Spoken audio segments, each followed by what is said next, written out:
नमस्कार दोस्तों। किसी गांव में एक ब्राह्मण रहते थे। वह ब्राह्मण सरस्वती माँ के पुजारी थे। ब्राह्मण बहुत गरीब थे।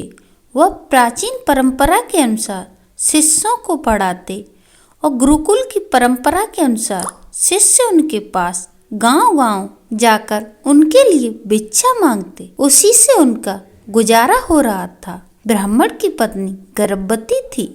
ऐसे में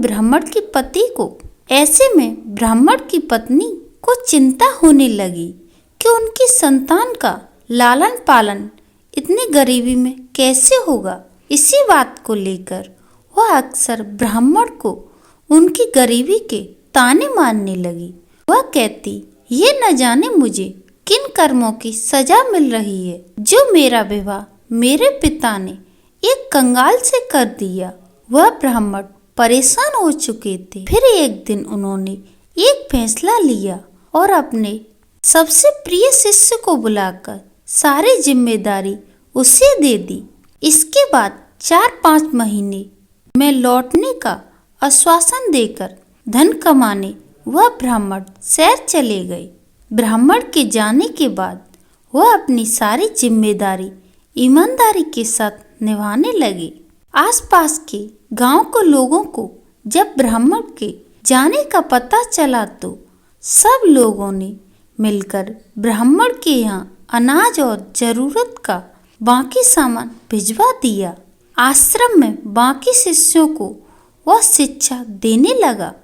इसी तरह सब कुछ सही रास्ते पर चलने लगा।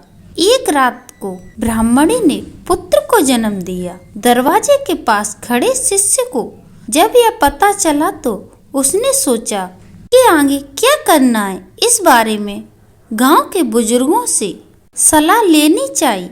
वह जाने ही वाला था कि इतनी देर में वहां एक दुर्बल पतला ब्राह्मण लाठी के सहारे चलते हुए आया। उनकी वेशभूषा देखकर शिष्य को लगा शायद वह कोई भिखारी है। तब शिष्य बोले, अरे बाबा, आप कौन हो? आधी रात को यहाँ कैसे आए? तब उस ब्राह्मण ने कहा, अभी यह मत पूछो कि मैं कौन हूँ, मुझे कुछ काम है, बस तुम मुझे अंदर जाने दो। उस शिष्य ने कहा, ऐसे कैसे अंदर जाने दूं? कम से कम अपना परिचय तो दीजिए। भला आप इस स्थिति में एक असहाय स्त्री के पास कैसे जा सकते हैं? उन ब्राह्मण शिष्य दरवाजे पर रास्ता रोके खड़ा हुआ था। तब ब्राह्मण ने हंसते हुए जवाब दिया, तो सुनो, मैं विधाता हूँ, सबका भाग्य लिखने वाला। आज यहाँ बच्चा पैदा हुआ है तो बस उसी का भाग्य लिखने आया हूँ। भाग्य लिखने वाला कौन हो सकता है भला? इतना कहते हुए वह ब्राह्मण शिष्य को हटाते हुए अंदर चला जाता है। जब वह बाहर आया तो उस शिष्य ने उन ब्राह्मण से पूछा, महाराज, फिर क्या लिखा? आपने मेरे गुरु भाई के भाग्य में आज तक विधाता ने किसी को बताया है क्या कि उन्होंने किसके भाग्य में क्या लिखा है? परंतु शिष्य भी उन्हें ऐसे नहीं जाने देने वाला था। पीछा न छोड़ते हुए ब्राह्मण बेबस होकर बोले, यही जानना चाहते हो कि क्या लिखा है? तो मैंने यह लिखा है कि यह लड़का हमेशा निर्धन ही रहेगा। उसके पास घर में एक गाय और एक बोरा अनाज के अलावा कुछ भी नहीं रहेगा। कितना भी परिश्रम कर ले, यह धन नहीं कमा पाएगा। इतना कहते ब्राह्मण अब जा चुके थे, इसलिए कुछ किया नहीं जा सकता था। कुछ महीने बाद गुरुकुल का ब्राह्मण लौट आया। आकर जब उन्होंने देखा कि सब कुछ व्यवस्थित ढंग से चल रहा है तो उनको बड़ी प्रसन्नता हुई। अपने साथ काफी धन कमाकर लाए थे।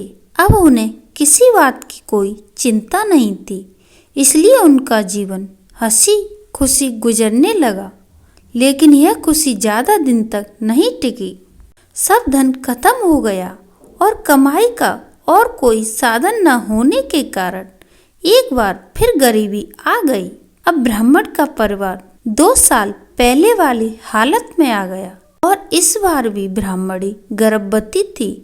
ऐसे में जब ब्राह्मण ने शिष्य से अपनी स्थिति के बारे में विचार विमर्श किए तो शिष्य ने उन्हें फिर से शहर जाने की सलाह दी। ब्राह्मण पहले की तरह अपनी सारी जिम्मेदारी अपने उसी बुद्धिमान शिष्य के कंधे पर छोड़कर शहर चले गए। सब कुछ वैसे ही चलने लगा जैसे पहले चलता था। फिर से गांव वालों ने अनाज में और जरूरी सामान दे दिया। समय आने पर ब्राह्मणी ने एक कन्या को जन्म दिया। जब किसी को इस बात की खबर हुई तो वह अपने गुरु बहन को देखने के लिए गया, लेकिन उसके पहुंचने से पहले ही वहां वही दुबला पतला ब्राह्मण फिर से पहुंच गया। बताया, जब शिष्य को इस बात की खबर हुई तो अपनी गुरु बहन को देखने के लिए गया, लेकिन उसके पहुंचने से पहले ही वहां वही दुबला पतला ब्राह्मण फिर से आ गया जो खुद को विधाता बताता था। उसे देखकर शिष्य को गुस्सा तो बहुत आया, परंतु वह कर भी क्या सकता था। जब ब्राह्मण बाहर निकले तो शिष्य ने पूछा, कहो महाराज, अब कौन से चक्रव्यूह रचकर आए हो? अरे भाई, गुस्सा क्यों होते हो? मैं तो यहाँ बस अपना काम करने आया था। सबका अपना काम है और मेरा यह काम है, इससे मैं क्या कर सकता हूँ? अच्छा महाराज, ठीक है, मगर बताओ तो सही कि आखिर मेरी गुरु बहन के भाग्य में क्या लिखा है? आपने इस लड़की का विवाह नहीं होगा। हाँ, लेकिन इसे देखने वाले बहुत आएंगे, फिर भी यह सारा जीवन कुंवारी ही रहेगी। इतना सुनते ही शिष्य को गुस्सा आने लगा और उसने गुस्से में उस ब्राह्मण को वहां से भाग जाने के लिए कहा। ब्राह्मण पहले की ही भांति मुस्कुराकर चला गया, लेकिन उस शिष्य के मन को अशांति दे गया और शिष्य सोच में पड़ गया कि अगर यह सच में विधाता है तो उसके गुरु भाई गुरु बहन का भविष्य क्या होगा, कैसे कटेगा उनका जीवन। खैर, धीरे धीरे समय बीतने लगा। 1 साल, 2 साल, 3 साल करते करते कई साल बीत गए। शिष्य के गुरु यानी कि वह ब्राह्मण वापस नहीं आया और शहर से जितने व्यक्ति आते वह उतनी ही बातें बनाते। कोई कहता ब्राह्मण की मृत्यु हो गई है और कोई कहता वह अपनी पत्नी से परेशान थे, इसलिए संन्यास लेकर जंगलों में चले गए। शिष्य ही ब्राह्मण के घर और गुरुकुल की सारी जिम्मेदारी संभाल रहा था। सबके साथ साथ अपने गुरु भाई और गुरु बहन की भी शिक्षा देकर उन्हें शिक्षित किया। 18 साल बीत गए थे। ब्राह्मणी का पुत्र 20 वर्ष का हो गया था और शिष्य को लगने लगा कि अब उनका गुरु भाई गुरुकुल की व्यवस्था संभाल लेगा।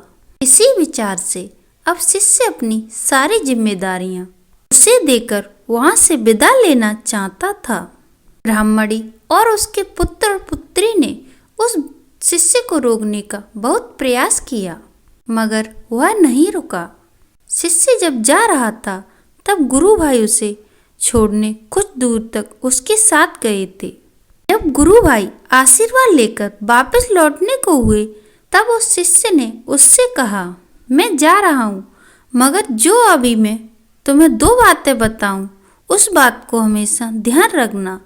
पहला, कभी भी अपने घर पर अनाज से भरा हुआ बोरा और दूध देने वाली गाय मत रखना। अगर तुमने दोनों रखे तो तुम्हारा सारा जीवन निर्धन रहेगा। दूसरा, जब भी कोई व्यक्ति तुम्हारी बहन के विवाह के संबंध में बात करने आए तो उन्हें 100 सोने की मोहर लेकर आने को बोलना और जब वो तुम्हें 100 मोहरें दे दे तभी अपनी बहन उन्हें दिखाना। और लड़के ने वैसा ही करने का वादा किया और वह वापस आश्रम लौट आया। अगले ही दिन एक गांव के पुरोहित ने एक दुधारू गाय और एक बोरा अनाज का उस लड़के के घर भिजवा दिया और लड़के ने उसी समय गाय और अनाज का भरा हुआ बोरा बेच दिया। उसके अगले दिन फिर किसी ने एक बोरा अनाज और एक दुधारू गाय भेजी। लड़के ने फिर से वैसा ही किया। अब आए दिन ही गाय और अनाज के बोरे आने लगे।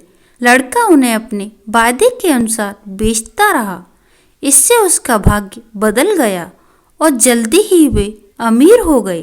थोड़े ही दिनों में उसकी बहन के विवाह की उम्र हो गई थी। विवाह के लिए कई लोग लड़के से संपर्क करने लगे। उसे लड़के को अपना वादा याद था। उसकी बहन को जो भी देखने आता वह उससे 100 मुद्राएं ले लेता। इस तरह और भी धनी हो गया। उनका जीवन सुखमय हो गया। इसी तरह कई साल बीत गए।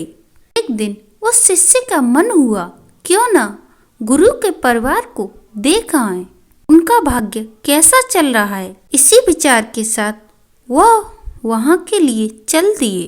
वह गांव के बाहर ही पहुंचे थे। उन्हें वहीं एक दुबला पुतला ब्राह्मण अभी वह गांव के बाहर ही पहुंचे थे। वहीं उन्हें गांव के बाहर एक दुबला पतला ब्राह्मण एक गाय, एक बोरा अनाज और एक पोटली में मुद्रा ले जाते हुए दिखाई दिया। तब शिष्य ने आवाज लगाते हुए कहा, अरे महाराज, कहाँ जा रहे हो? तब ब्राह्मण ने उसकी ओर देखा और गुस्से में ऊंची आवाज में बड़बड़ाना शुरू कर दिया, आ गई जले पर नमक छिड़कने, देख लो यह सब तुम्हारा ही किया धरा है। रोज एक दूध देने वाली गाय, एक बोरा अनाज और 100 मुद्राएं देते देते मेरी ऐसी तैसी हो रही है और दिमाग काम नहीं करता है कि तुम्हारे इस चक्रव्यूह से कैसे निकलूं। तब उस शिष्य ने कहा, मेरा चक्रव्यूह? महाराज, आप भूल रहे हैं कि भाग्य तो आप लिखती हैं। फिर भला मैं कैसे किसी के चक्रव्यूह में फंस सकता हूँ? कैसे किसी को चक्रव्यूह में फंसा सकता हूँ? तो उन ब्राह्मण ने कहा, बेटा, मैं तुम्हारी बुद्धि से हार चुका हूँ। मेरी सहायता करो और मुझे इस झंझट से निकालो। तब शिष्य ने कहा, झंझट से निकलना है तो यह उन दोनों की भाग्य की रेखाएं मिटा दीजिए। आप जानते हैं कि यह कलयुग है।